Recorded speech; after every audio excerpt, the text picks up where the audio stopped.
Today I want to do a long form video about why softness is actually strength. However, I've just realised the time. I need to go grab the kids from school, and when I am back I will give you a nice long form video which goes into the details of the science behind it and just why it's such a good idea to be gentle with oneself and fall into the strength that you do have through being soft.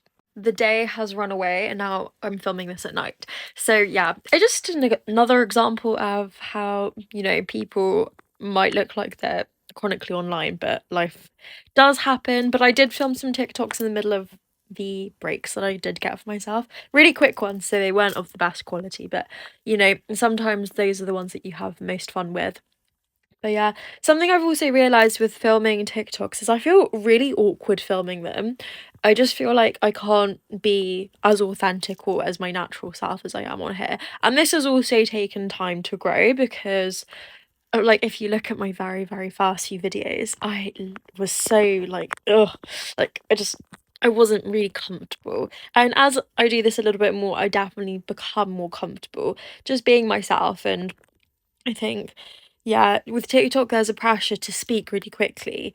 And so I feel like I need to rush myself all the time. And it doesn't really exude my natural self because I do quite like the patience of speaking in a peaceful manner and not feeling like you're in a rush. That being said, breathing out. Yeah, what's this like hair going on my face? That leads us really perfectly into the topic that I wanted to discuss. I did make a short form video. I'll put a screenshot over here. But I really want to talk about this topic in more depth because I feel like it deserves that. And it is one of those things where there's also science that backs it up, and I just really want to talk about it. In today's day and age, we live in such a busy world where productivity is always prioritized and everyone's always sinking into this hustle culture, work hard, play hard. Are you posting enough content? Are you following your dreams enough? Are you working hard? And then on top of that, there's also the be a mental health advocate. Are you fulfilling everything that you need to do to look after your health? And so you have very juxtaposing pressures whereby you are expected to both be this extreme hustler as well as somehow find time to relax. And what's rarely spoken about or appreciated is the slowness of softness and why actually that could be really massively your strength. And it's one of those things where only through my own personal experience did I really come to comprehend what that meant, because I've always had soft traits about me, but only through adversity have I learned the strength of my soul, as well as the ability that strength and softness can coincide and exist together, and they don't oppose each other, and in fact they actually support one another. But what I found out that was so exciting to me was that actually softness equals nervous system regulation, and we need loads of that in today's day and age with cortisol bombs left, right and centre. I have decided to do a slight relocation to sit down because after a long day, I'm quite lethargic, and in the mood of today's video of softness, I thought it would be very fitting that you would hopefully allow me slightly less better lighting but more comfort. Just to give you guys an idea, this is where my lighting is on this wall, so normally when I'm stood like this is where I get the best lighting. But anyways, I can definitely sense a croak coming along, so hopefully it doesn't impact how I sound too much. But yeah, I definitely feel that my normal accent is shining through a bit more. I at times, especially when filming TikToks, do get a bit worried about my accent because obviously, for those of you that do know, I went on Catfish UK at one point a few years ago. And in the process of the filming of it, they told me, could you please dilute your accent? I was like, to what? And they were like, can you make it sound less posh? And I was like, well, it's just a case of there are plenty of people that you wouldn't necessarily deem posh. I don't like that word, they prefer sophisticated. And they also sound like I do. And it's just a case of it's an English accent and that's it. And half the people I went to school with have the road ban accent. It's just The UK is flourishing with different accents, and that's how we are. But anyways, they asked me to dilute it, so since then I did have a little bit of an insecurity about how I sound and sounding as what they said. However, I also believe in authenticity and just being your true bestest self, and that's just how I sound, so we move.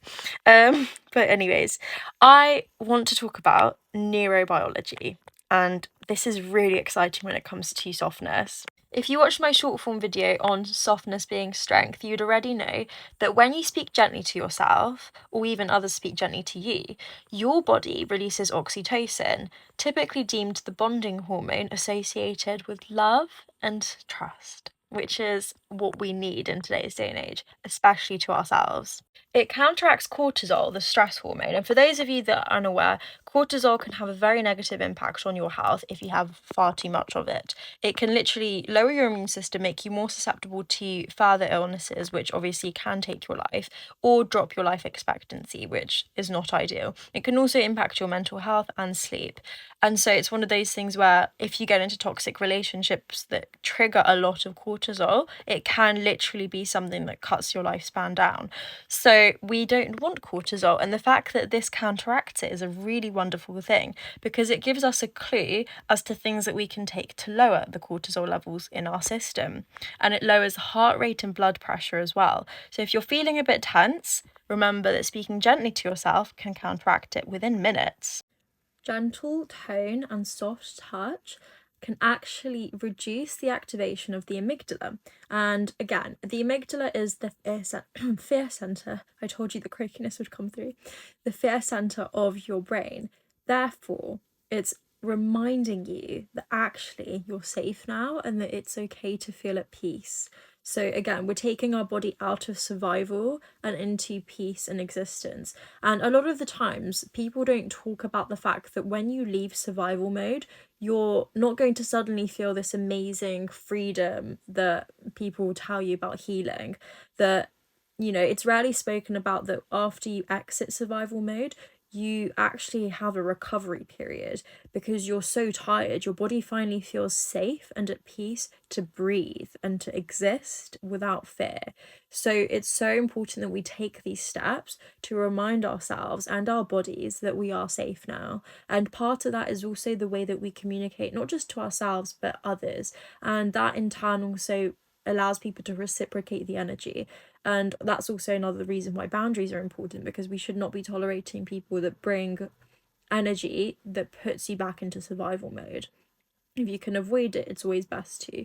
But we also live in a world where that's probably going to be unlikely all times. So we need to find ways to regulate ourselves that allow us to feel at peace, even if someone else isn't. That's called parasympathetic activation, when you move gently, speak gently, and just allow yourself to exist in peace.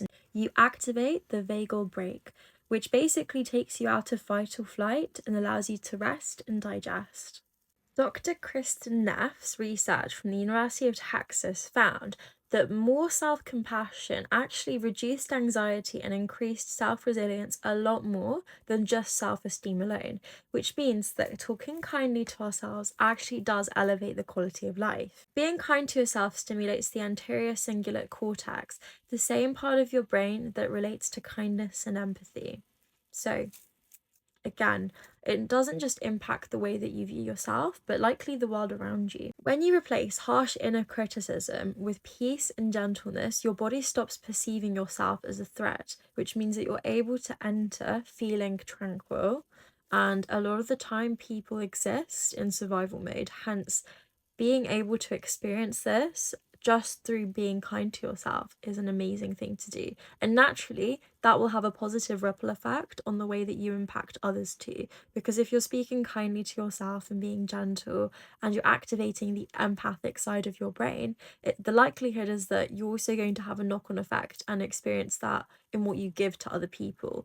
And if everyone started carrying that, we would be living in such a beautiful world where everyone simply carried kindness and empathy, as well as love. The somatic layer, how this could actually feel inside your body. So, namely for trauma survivors, they're carrying a lot of weight from everything they've gone through, and that can show up in tensity, rigidity, And so when you take actions like soft walks, light yoga movements, finding ways to freely move and feel peaceful and safe at the same time is what allows us to let go of sympathetic overdrive and calm the vagus nerve. And I really want to remind people that gentleness is not inaction, it's mindfulness in control. Because when you slow down, you regain the ability to think, comprehend, reflect, and so you're able to be in a very stable mindset rather than acting on something that feels very heightened in the moment.